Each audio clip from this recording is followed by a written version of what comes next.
one more thing about hooks. A lot of people say you should get really expensive. I personally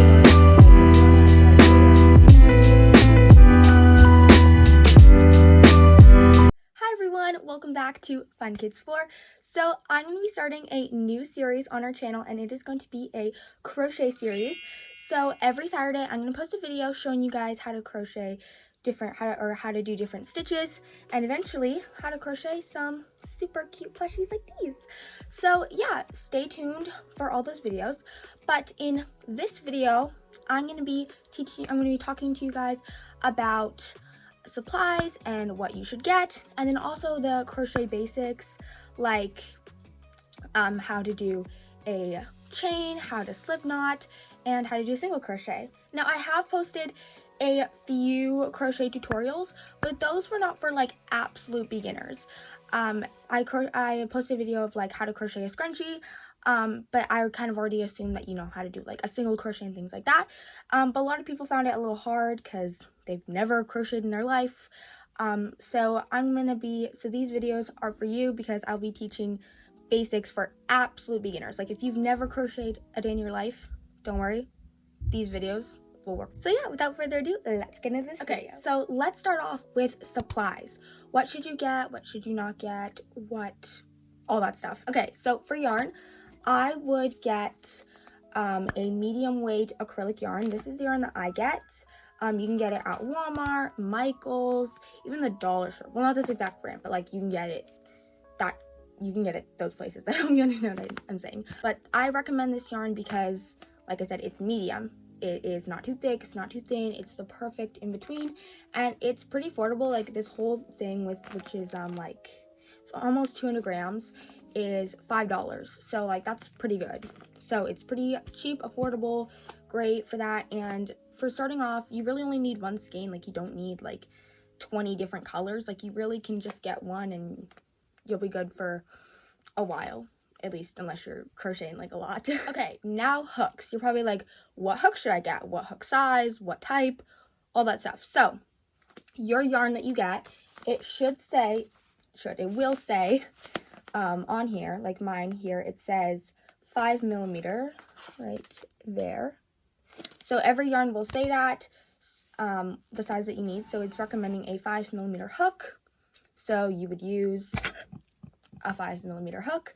You can also size down with that. Like a lot of times I'll use, like, if it says 5mm, I'll use like a 4.5 or a 4mm. So you can size down a little bit, but like go no higher than what the yarn says. So your yarn will help you a lot with, like, it will say what hook size you should use. So you don't really need to worry about hook size, just it really depends on the type of yarn you're using. As for different types of crochet hooks, so there are these metal ones, and then there's these like ones with the little rubber grippy on it. I personally like the ones with the little grippy on it. I feel like they are easier to hold than the ones without it, but literally either one works. Not one isn't necessarily better than the other. It's just your preference, what you can find at the store, all that. Okay, one more thing about hooks. A lot of people say you should get, you know, really expensive hooks and all that, and I feel like it's just not worth it. Like I've tried more expensive hooks versus, you know, cheaper hooks, and like, to be honest, they're all kind of the same. Like I don't really feel like one is better than the other. If you want to go for an expensive hook, go for an expensive hook. But if you can't afford that, go ahead, like get a cheap one. Like this one is actually pretty cheap. It was not that expensive, and like it works great. I use this one every day. Like it's seriously, I mean, I'm sure there is a slight difference, but I feel like just there's not a huge difference. So yeah, to me there's not really a big difference. But a hook I would not recommend is these plastic ones. They're pretty flimsy, they're not great, so I wouldn't recommend these, but either one of these types is fine. Okay, so those are the main things that you'll need, but then there are a few other smaller things that you will also need.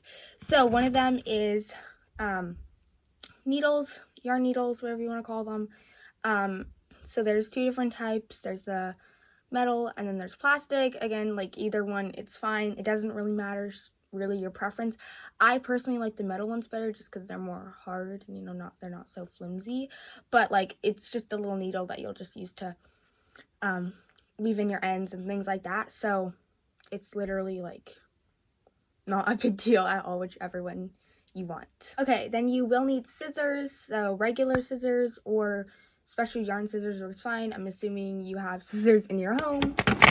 And then one more thing that you will need, especially for amigurumi and things like that, is stitch markers. So you can get these special ones. They're just these plastic things that you use to keep count of your stitches, but you don't need to go out of your way and buy these things. Like, forgot what these are called, but these will work literally like anything, a bobby pin, a piece of string, like just anything to keep track of your stitches, but that's not really something that you need to go out of your way and buy. But yeah, that is everything that you will really need to crochet. It doesn't have to be expensive. You don't have to go and get all the most expensive things, or you don't have to have like 20 different crochet hooks. It's totally fine. Just some simple basic things that you can find at like Walmart, Michael's, anywhere. But yeah. Okay, now let's move on to actually crocheting.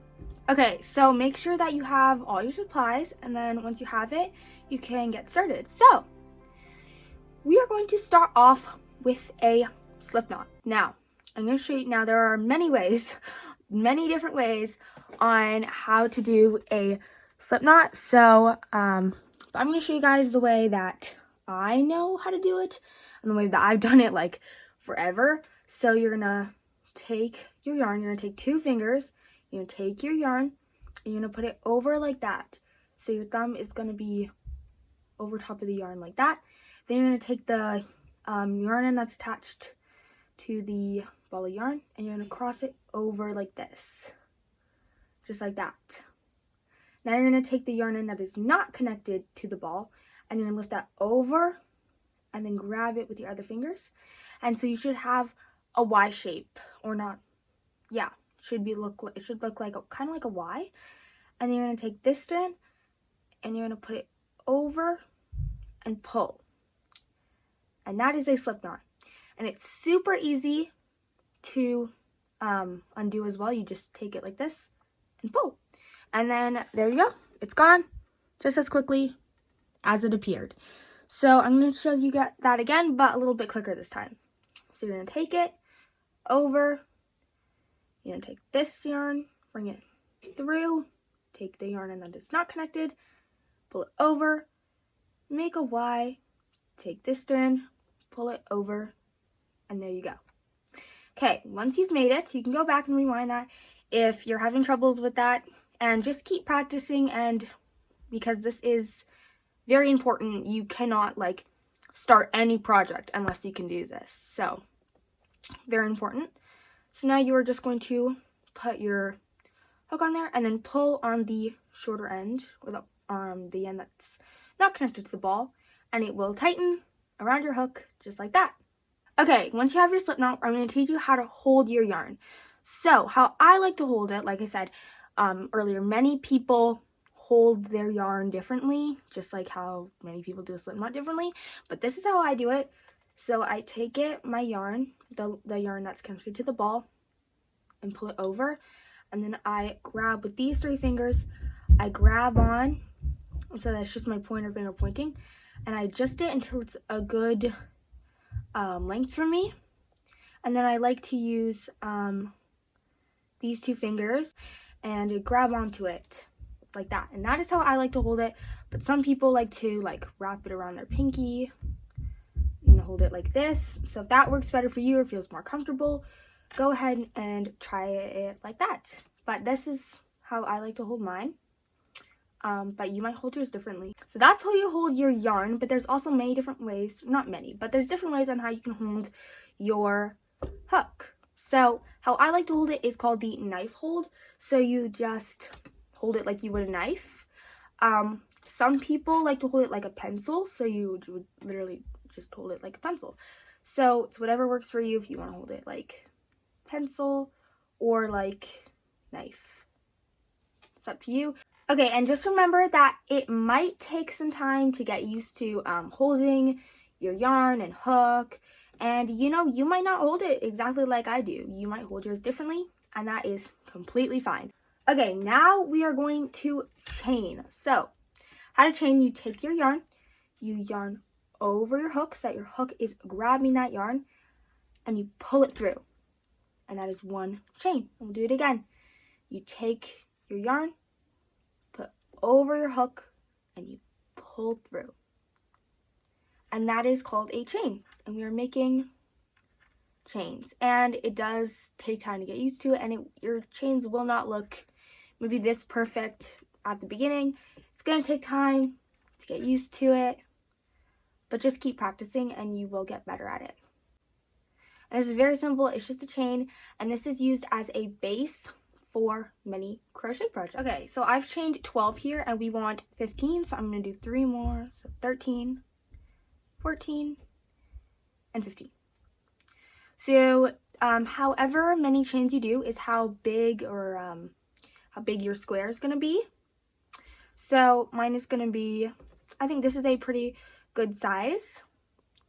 So, but you can make it bigger, smaller, whatever you want, but 15 is a pretty standard size for a little square that we're making. Okay, so now I'm going to teach you how to do an actual stitch. So what you're going to do is you are going to turn your work. So we were working up like this. We're going to turn it to its side like this.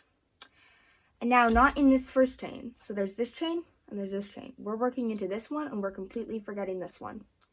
We're going to insert our hook into that chain. We are yarning over just like we did with the chain, and we're pulling up a loop. So we'll have 2 loops on our hook, and then we're going to yarn over and pull through again, just like that. And that is called a single crochet. And we're going to do that in every single chain in this row. So that's another one, and another one. So I'll show you guys that one more time. So you insert your hook, you yarn over, you pull through, and then you yarn over again and pull through these 2 loops. Just like that. And we're just going to do this all the way down the chain. Now this is a very, very basic stitch, probably the most simple stitch in crochet. And you use this in a lot of different projects, especially in amigurumi. So this is definitely a good stitch to get comfortable with. And then when we reach the last chain, we are single crochet. And then right here with this little yarn end, I like to just pull, just like that. So now we have this long strip of single crochet, and that is row 1. So in crochet, we work in rows. So this is our first row. And the chain stitches, they do not count as a row. They're just the base that you work up, that you build on your crochet. Now, you don't necessarily have to do this every single time, but it is good to count your stitches to make sure that you have the same amount that you started with. Because if you don't, and you've been working with an uneven amount of stitches, it's gonna turn out really wonky at the end. You want it to look super clean. Okay, so to start a new round, we are going to chain 1, and then we're going to turn our work. So you are completely flipping it over to the other side, just like that. And now, we are not going to skip the first stitch because you chained 1. So you got to make sure that you are, that you're recognizing which is the chain and which isn't. So this is the chain we just did, and this is the actual stitch. So we're going to do another single crochet into that stitch, and then we just work all the way along. And that is literally just all we do. And we're gonna do, I'd say, about 15 rounds of just these rows of single crochet. So that is pretty much it. It's super simple once you get the hang of it, but at first it can definitely be very difficult, so do not be discouraged. And then once you kind of run out of yarn, just unravel more, because it's a lot easier to have it unraveled, and it's a lot easier to get your tension right when it's all unraveled and it's not just, you know, up and tight against the ball. And we're just going to continue doing more rows. So we're just going to chain 1, turn, and work down. So we have 2 rows right now, and we want 15. So just keep working on this, and then meet me back here when you are done with your rows. Okay, so once you're done with your 15 rounds of single crochet, it should be looking something kind of like this. But I just want to say something real quick. do not be discouraged if yours does not look like this at the beginning. This was the first thing that I ever crocheted. So yours, it might be looking something like this. And you know what? That is okay. Because eventually you will get from this to this. So just please don't give up. Don't be discouraged. Just keep practicing and you will, I promise you, get better. But okay, so once you've done the 15 rounds, you are going to have a piece like this. And then you are going to, what you're going to do, you're going to take your scissors and you're going to cut about this much of your yarn. Like that. Okay, now you're going to take your piece and your hook. And what you're going to do is you're just going to pull it out just like that. And that's how you finish off. And now it's pretty much done, but we still have these yarn ends. So what we're going to do is we are going to take our needle. We're going to put that out. We're going to thread it through the needle. And we're just going to weave in our ends. So you're just going to pop it in a few stitches like that. Pull it out. There's really no right or wrong way to do it. Just kind of pop it in and out a few of these top stitches. Just like that. And then you're just going to pull it out. And you are going to, you're going to take your scissors, trim it right at the end. And then that is how you weave in your ends. You'll have a little yarn scrap there. And then you're just gonna repeat that with this other one. So I'll meet you back when I've weaved in this end. Okay, so I just finished weaving the ends and this is what it looks like. It is just a pretty basic square and you can use it, you can use it as a little coaster. But yeah, this is a pretty simple stitch, so just keep working on it. You will get better. Like I said, do not get discouraged if yours doesn't look perfect, because it will take time, and in time, eventually yours will look something like this. Alright, you guys, that is it for this video. Thank you so much for watching, and like I said at the beginning of the video, next Saturday I'm going to post another video about crochet, and I'm just gonna be talking about some different crochet stitches, and I'm going to show you how to do them, so make sure you stay tuned for that. But yeah, make sure that you like and subscribe and turn on notifications so you don't miss any of our new videos, and I will see you next time. Bye!